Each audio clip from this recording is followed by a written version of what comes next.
Okay, so guys, I want you to look at this.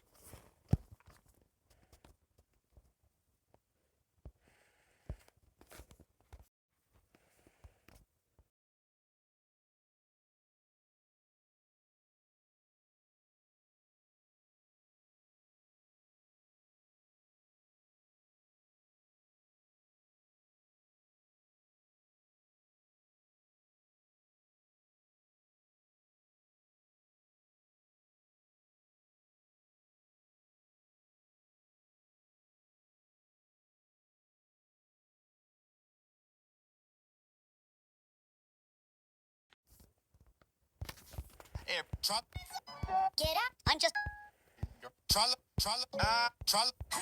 And look at this. The very top, that's my video. Like and comment, subscribe. Someone's.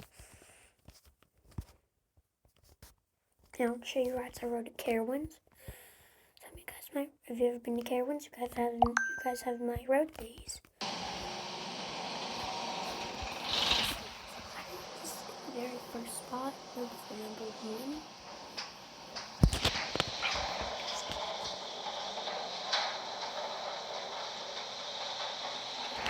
Yes, I'll do that. I'm an intimidator. I'm kidding. I'm scared. I'm scared.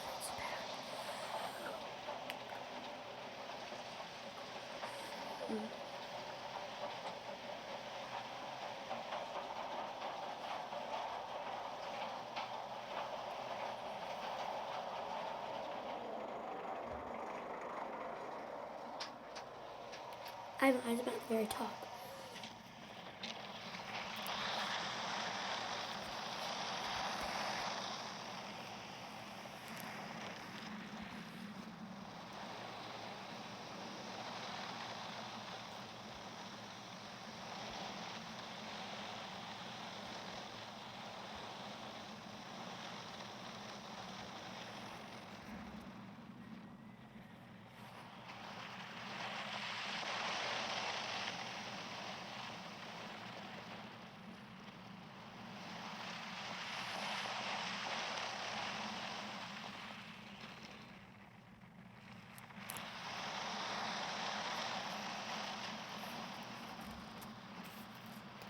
But yeah, this ride is a lot. But yeah, it's so fun. Everybody who's watching, I dare you guys to ride the Fury Airways.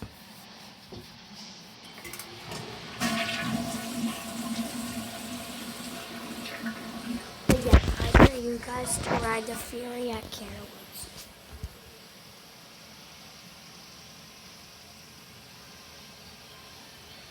But yeah.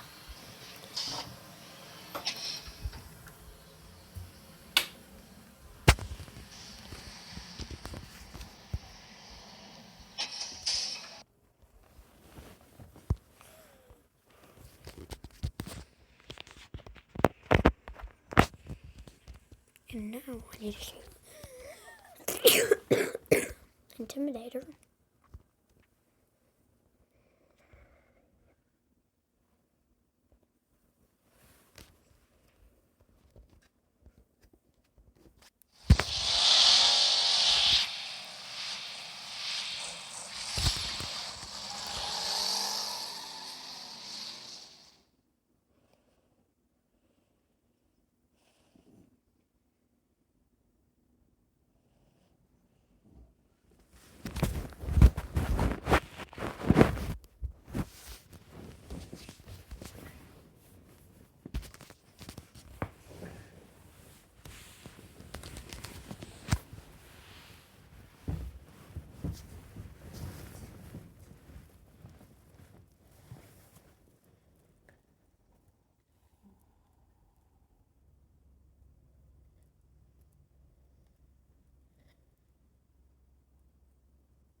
What?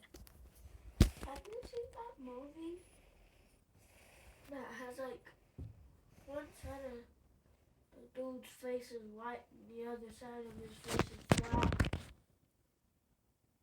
No. And he's a clown.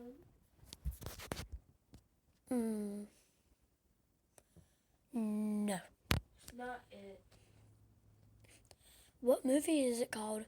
I don't know. And how do you know what movie it is? Because I wanted to watch it before, but Mom said it's very scary. Oh, I know what clown you're talking about. But I haven't watched it either. It's like Jeepers Creepers. Jeepers Creepers ain't scary. No, not Jeepers Creepers. Mom said it's like way scarier than Jeepers Creepers.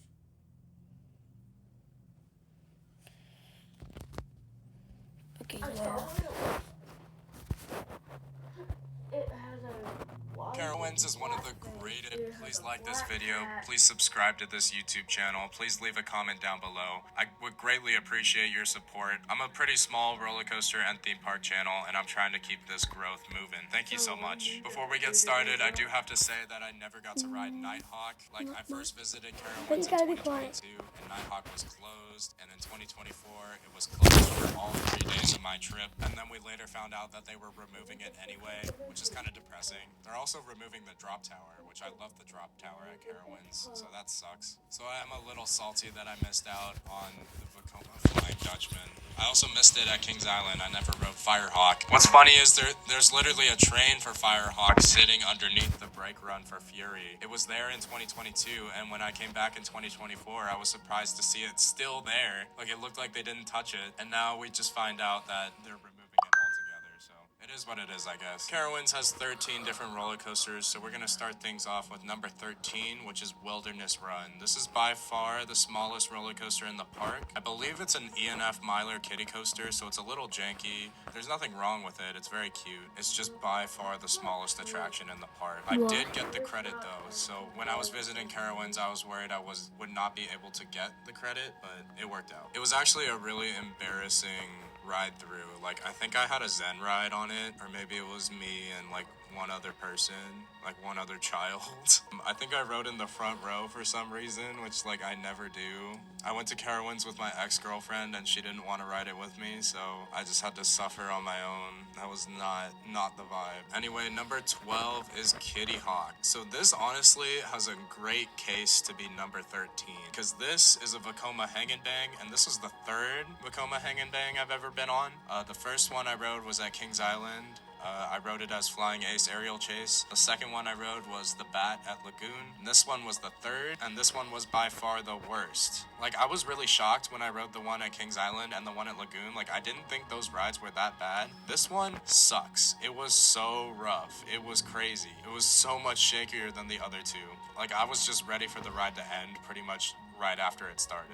It does have a really cool name though. It has like a triple meaning. Like, I really like that. It's called Kitty Hawk because it's like a kiddie coaster that's inverted, so Kitty Hawk works really well. Also, I feel like Kitty Hawk is a reference to Nighthawk, which is like the roller coaster right next door. Rest in peace. And of course, Kitty Hawk is like very significant to the history of airplanes. Kitty Hawk, North Carolina. So honestly, this ride might have the best name in the park, but the ride experience does not live up to that. We're moving on to the third kiddie coaster in this park. It is Woodstock Express. I really appreciate the diversity. Like, there's one traditional kiddie coaster, and then there's an inverted kiddie coaster, and then there's a wooden kiddie coaster. So it's very well done. I appreciate that. These Woodstock Express coasters are pretty basic. Like, there's not much to say about them. I think this was the third one that I rode because I've been on the one at Kings Island and Kings Dominion. It is pretty fun. I do like the buzz bars. It's pretty cute that this ride has buzz bars. But the trains are pretty small though.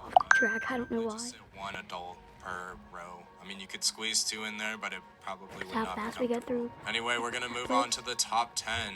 Number 10 is Carolina Gold Rusher. This was the first roller coaster on this list that I rode in 2022, and when I got back to it in 2024, I liked it a lot more. I thought it was a lot smoother. It's a fun and peaceful ride. There's nothing really wrong with it. It's pretty fine. I do like this one helix underground. It has like this weird transition where the helix like stops for a second and then it keeps going. So it's just like, what's up with that profiling? But it has a really cool setting. What I don't like about it is how like the restraints are all connected, just like Cedar Creek Mine Ride at Cedar Point. The 3 lap bars in a car lock together, so not ideal. I prefer when each rider has their own lap bar, or even if their own row has a lap bar. Like not being able to see how it's gonna lock because there's people in front of you and behind you is just kind of uncomfortable. So not my favorite at all, but it's really not that big a deal. Moving on to number 9 is Carolina Cyclone, the Aero Looper. This was much more forceful than I remember it being. It's definitely a very janky ride experience. This is pure aero. I described it as a smaller scale Viper at Six Flags Magic Mountain. The back-to-back loops are very, very intense. And I like it because And for nobody's that reason, I don't think it's re-rideable. One of my favorite things about some aero loopers is the corkscrews. When it takes it really slow, there's some awesome hang time, but Carolina Cyclone did not have hang time through its corkscrews because it just took the course so quickly. There's no airtime on this ride. It's very, very janky, but it is pretty fun. Like, I appreciate it for what it is. It's just not my thing, you know? My ex-girlfriend hated this ride, but as a coaster enthusiast, you know, like, it's a classic American aero, you know? Even if it does beat you up a little bit, it's still impressive. Top of the loops felt like it'll snap your neck because they're just so tight. Like, I feel that on a lot of aero loopers because they use the copy-paste loops, so that's pretty funny. And of course, just like most aero coasters, the back of each car has very limited leg room. I also like that the final helix is underground. I remember thinking that helix was pretty janky though, so not the best. We're gonna move on to number 8, which is Ricochet. So I am very, very, very familiar with Goofy Sky School at California Adventure, and this is basically Goofy Sky School with an extra bunny hill and the second drop. It's a really fun ride experience. I've been on this layout so many times that I only did it once at Carowinds. Like, I just wanted to get the credit and then spend the rest of the time with the park originals, because I live on the other side of the country. One funny thing about this ride though is that the brake run like totally punched me in the gut with the restraint, just like the Wild Mouse at Lagoon, so that was not comfortable. But you know, it's a cute little Wild Mouse. It's a perfectly fine family coaster. I will say that this park could probably benefit from another family coaster. Like right now it's really just this and Carolina Gold Rusher. Like, I feel like a more modern family coaster could work really well here. I think they're getting a new kiddie coaster, but they're they set have on that kiddie already. coasters. They need like a family style attraction. But moving on to number 7, we have Vortex, which is the stand-up coaster. This was only my second stand-up coaster, which is kind of crazy to say. It is a very small scale layout. Like, it only has 2 inversions. I wrote. Why are you? Okay. This coaster twice. I rode it in the back row and I rode it in row 2. Just like most people, I'm not a big fan of this standing position. It's kind of disappointing that this ride missed out on that fad of converting stand-up coasters into floorless coasters. Like, it's clear that Cedar Fair didn't see a return on investment on Rougarou or Patriot at CGA, and that's like the entire reason that this ride is still a stand-up coaster, because everyone just assumed that Vortex would eventually be converted into a floorless, but it's still operating as a stand-up. That being said though, even as a floorless layout, this ride probably wouldn't be that great, just like Patriot. The corkscrew and the vertical loop were nothing special, and everything else was just fine. There was a forceful helix after the vertical loop, but this ride experience was pretty forgettable. It was pretty short, and as a stand-up, it's not comfortable. So I know a lot of people consider this to be one of B&M's worst roller coasters, which I completely understand. Like, it's not anything special. It's really not noteworthy at all. But I wouldn't describe it as a terrible ride experience. Like, I would say it's more comfortable than Carolina Cyclone. Moving on to number 6 is Hurler. This ride is very, very, very disappointing in both the front and the back. I didn't think it was that rough, which was interesting, but it just had like absolutely no forces. It did have a shuffle through the entire ride. I was expecting it to be like way, way, way worse. And of course, the first valley after the drop is a little bumpy. Honestly, that last turn is also a little brutal, at least as of my last rides. When I rode this in 2022, I remembered this one hill having airtime, but I felt nothing in 2024. Once again, in the front or the back, nothing. So I don't hate this ride experience, but it's just not that interesting. It is really funny that if you look at Thunder Run at Kentucky Kingdom, which is basically the exact same layout, it's just way better of a ride experience as of my last rides on Thunder Run, because it just takes the layout with more speed and it's also smoother. So I'm not sure if Kentucky Kingdom just takes better care of Thunder Run than Carowinds does to Hurler, or what's up with that. But everyone and their mom knows that this ride would be an awesome RMC because Twisted Timbers is one of my favorite roller coasters of all time. Speaking of RMC Hurler, you should 100% check out my Carowinds wishlist video, especially with the closure of Nighthawk. There's just so much potential with this park. The new Six Flags Mega Corporation has their headquarters in Charlotte, so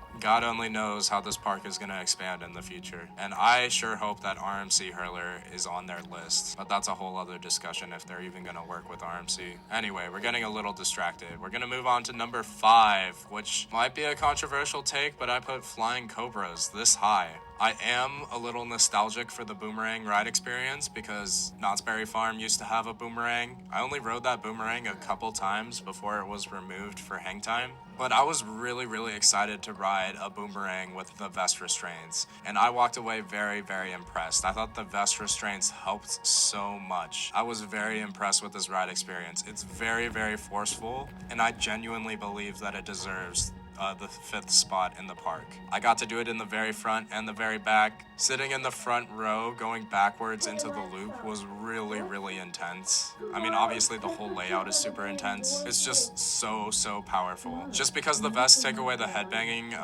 doesn't mean that this ride isn't janky. Like the Cobra Roll had a brutal transition. It does violently jerk to the right in the Cobra Roll, especially in the first pass through. Like it janks you to the right really strongly during that corkscrew. I don't even know how to describe it. This first part of the Cobra Roll right here. It's very forceful and it's an awesome ride. And unlike Carolina Cyclone, I had no problems with legroom. The vest was a little tight in the station, but it didn't bother me at all during the ride experience. So this ride is just so fun, and it was really nostalgic for me, which I'm sure is weird to a lot of you watching this video right now. Like, I'm sure there's a good chunk of you who are absolutely fed up with the Boomerang ride experience. But I really haven't been on that many. I've been on, obviously, the one at Knott's, the one at Fiesta Texas, before it had the vest restraints, and the one at Six Flags Discovery Kingdom. So this was my first one with the vests, and it did not disappoint. I genuinely consider Flying Cobras a good ride. But it's obvious to anyone looking at the Carowinds lineup that this park has a big 4. The top 4 coasters in this park are some of my favorites I've ever ridden. I love these rides so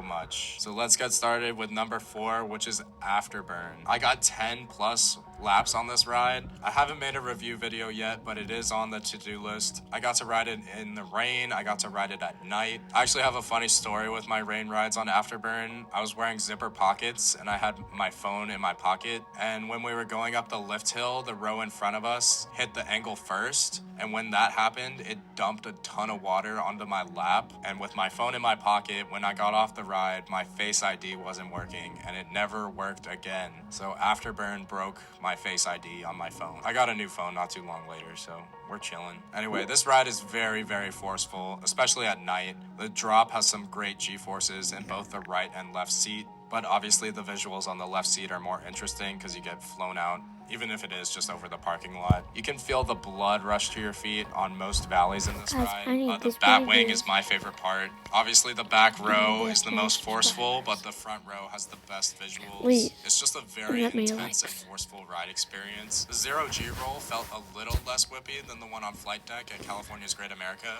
which I compare those two rides a lot. Flight Deck is baby Afterburn, and I absolutely love Flight Deck. I made a full review video for that attraction. The corkscrew on Afterburn felt exactly like the one on Flight Deck, which is awesome. It has a great snap. One disappointing thing about this attraction is that the final helix isn't very sustained. but it's still a powerful moment. But I look to other DNM inverts that have a really powerful and very sustained helix, and I feel like that is kind of missing on this attraction. In my opinion, the Batwing on Afterburn felt more powerful than the Batwing on Montu, and I do like that this one is fully enclosed. Some of the trenches in this ride experience are really cool. It's just an awesome invert. This is easily in my top 5 favorite inverts, and I'm still deciding. However, my top 5, like, they're all very close in quality. Like, even this ride versus Flight Deck is not. It's a very tight race in my opinion, because Afterburn has more quantity, but I feel like Flight Deck has quality on every element. Like, Afterburn does have a bit of a dud element with the hill over the lift hill, which honestly is kind of needed because this ride experience is just insane. The forces are very impressive on Afterburn, and I'm glad I got to ride it as many times as I did. And you should stay tuned to the channel for that Afterburn review video, which will come eventually. Anyway, we're gonna move on to number 3, which is Copperhead Strike. Unlike Afterburn, I already have a full review video for this attraction. It is excruciatingly detailed because I absolutely love Copperhead Strike. This attraction is so much fun. In most other parks, it would be an easy number 1. So the fact that this ride is number 3 is kind of insane. The diversity of forces in this layout are crazy. Like, this layout is absolutely genius. It has brilliant hang time. It has incredible airtime. It has sideways airtime. It even has fun, positive G-forces. Obviously, with a Mach Rides launch coaster, the most disappointing aspect of this ride are the launches. They are pretty slow. There's like no acceleration. Like, honestly, the launch on Manta at SeaWorld San Diego might be more powerful than the launch on Copperhead Strike, which is a little embarrassing, but you know, it makes up for it with this awesome layout. Like, I love the Stangle Dive. I love the Camelback. I love that twisted airtime moment. This ride is absolutely glass smooth in the front row. The launched airtime hill was really disappointing. Like, I looked to the launch airtime hill on a ride like Pantheon, which is just bonkers. That's one of my favorite elements ever, and the one on Copperhead Strike is beyond forgettable. I love that this layout has 2 vertical loops, and they feel very different. Like, the first one has insane hang time, and the second one feels like a Schwarzkopf loop, because it just takes it with so much speed. So even though it has the same element, they feel very different. Speaking of hang time, the JoJo roll is bonkers. That's so much fun. I love that element. And of course, that inverted top hat has some awesome hang time as well. There's just so much happening on this ride experience. I'm a big fan of Mach Rides. This ride absolutely blew me away the first time I rode it, and when I got a ton of laps on it in 2024, my love for this attraction just grew even more. I'm so excited to see Mach Rides build more roller coasters, because a coaster like Copperhead Strike is so good. It ranks very highly for me. Not quite in my top 25, but it's up there, dude. This ride is so fun, and it's only 3 in this park, which is insane. Because number 2 is a roller coaster that's right up my alley. It is Thunder Striker. You know me, you know Diamondback is my favorite roller coaster of all time, and this is the sister coaster to Diamondback, so it kinda is the favorite child in this coaster lineup for me. Like, even though it doesn't rank number 1, it does have a special place in my heart, even though it doesn't reach the height of Diamondback. Like, obviously, the setting is worse than Diamondback. In my opinion, it doesn't have as many airtime moments as Diamondback. But just even being related to Diamondback, I love you. You're my favorite in this class. The first drop is really great. It is a little disappointing because it gets compared to another roller coaster in this park, which we're about to talk about, but it's still a sustained airtime moment. The front row gets some awesome airtime during this first element. All of those Camelbacks hit really well. One thing that Thunder Striker does do better than Diamondback is this turnaround. This one's actually really fun. Like, the one on Diamondback is kind of boring. This one has some fun laterals. After the mid-course brake run, Thunder Striker does kind of die. Like, the second half is much weaker than the second half on Diamondback, but it still has a couple fun floaty moments, and that helix is just fun to dive down by the ground. So even though it's not number 1, I still love this ride experience. It has that magical floater airtime that I love. I live for that sensation. It's so much fun. This ride is pure fun. I love Thunder Striker so much. It ranks very highly for me. And just like Copperhead Strike, I have a full review video for this attraction. It's crazy that these rides aren't number one, because number one is insane. It's Fury 325. I rode this ride so much. I love it so much. It's an incredible ride experience. The drop is insane. That first low to the ground transition has an awesome airtime pop. The treble clef might be my favorite element of all time. And then those final two bunny hills are insane. They're so powerful. They're so fun. Those 5 key moments on this layout just make this ride one of the best in the world. I love Fury to death. And just like Copperhead Strike and Thunder Striker, I have a full review video for Fury 325, which you should 100% check out. I could yap about this ride for the longest time. And that is how I rank the roller coasters of Carowinds. Do you agree with this list? Do you disagree with me? What do you disagree on? Where would Nighthawk rank for you? Because I would genuinely like to know. I never got that experience and I'm still salty about it. Thank you so much for watching this video. Please like, comment, and subscribe, and I will catch you later. Noise, yes. Same, I do love Carowinds too.